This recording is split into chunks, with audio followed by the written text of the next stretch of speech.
Well, the angst still playing out on that tax deal in the House of Representatives. Our colleague Jake Tapper, for his Political Punch webcast, spent some time with Congressman Raul Grijalva, Democrat of Arizona, leading progressive in the House. Here's a little bit of their conversation.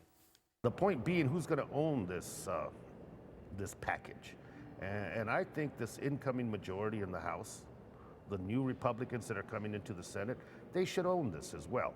So we're kind of, two steps forward, one step back situation. And I think we're opening up a Pandora's box in which Democrats are going to be on the defensive because of this decision for the next 2 years going into the very critical 2012 election.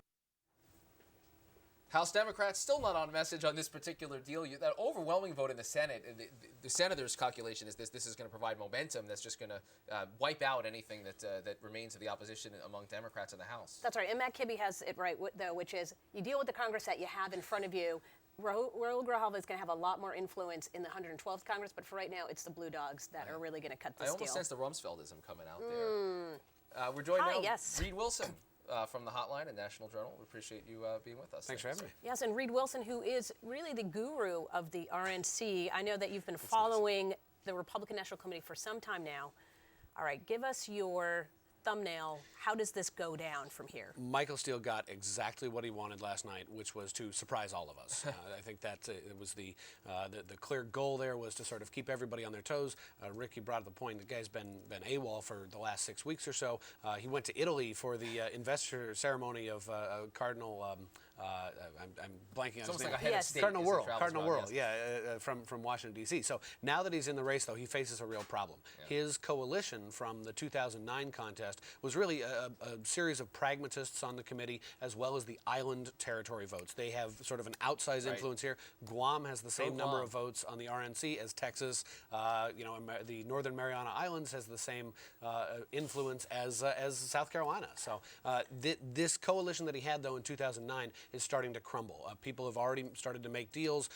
Some island territories are now saying they're not going to vote for Steele. That really undermines his credibility. People think that he's got maybe 40 to 50 of the 85 votes he'd need to win a second term on the first ballot. But he's the incumbent, and in a multi-ballot race, no undecided person or no person who's voting for somebody who's not the incumbent on the first ballot is going to flip and vote for him on the second ballot. So this is a real problem. Well, that's the thing, and I think we just heard from Matt Kibbe probably puts a finger on it exactly.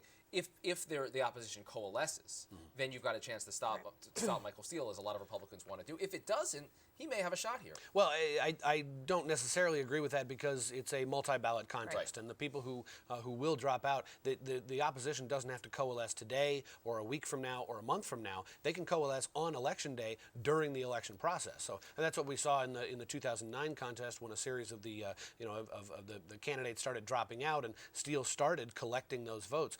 That being said, though, he wasn't the incumbent at that time. If he is the incumbent, he's got a real problem collecting votes. All right, what about the argument that says Republicans are not going to want to oust an African American who's the face of their party and replace it with a white guy? And as Michael Steele said in his letter to members last night, we'll see if we're the party of Lincoln or not. Yeah, I mean, does this work? That was a very clear dog whistle. That it's something that Steele has done a lot.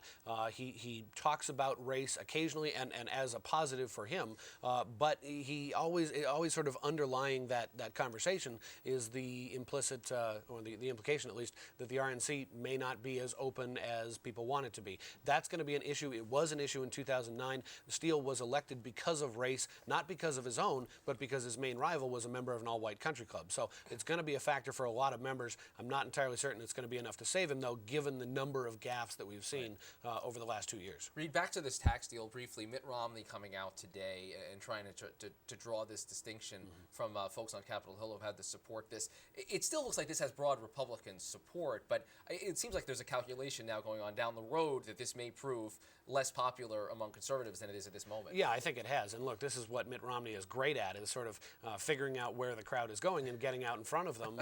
The Tea Party opposition to the tax compromise is building. He can take some advantage of that. He's done it on a couple of other issues, the START treaty most obviously. But getting out in front, that's what Mitt Romney is good at. That's what he's doing once again. He'll be able to draw a contrast with a guy like John Thune or anybody else who comes from the Senate who backs this. It's like the TARP of this cycle. All right, very quickly then, who do you see is the favorite? I think Wisconsin RNC? Republican Party Chairman Reince Priebus and former Michigan Party Chairman Saul Anuzis are the top two frontrunners. If I had to give an edge, I'd probably give it to Priebus at the moment. Both of them have a lot more support on the committee than any of the other candidates. Priebus and Anuzis is going to give headline writers fits and pronunciation guides all around.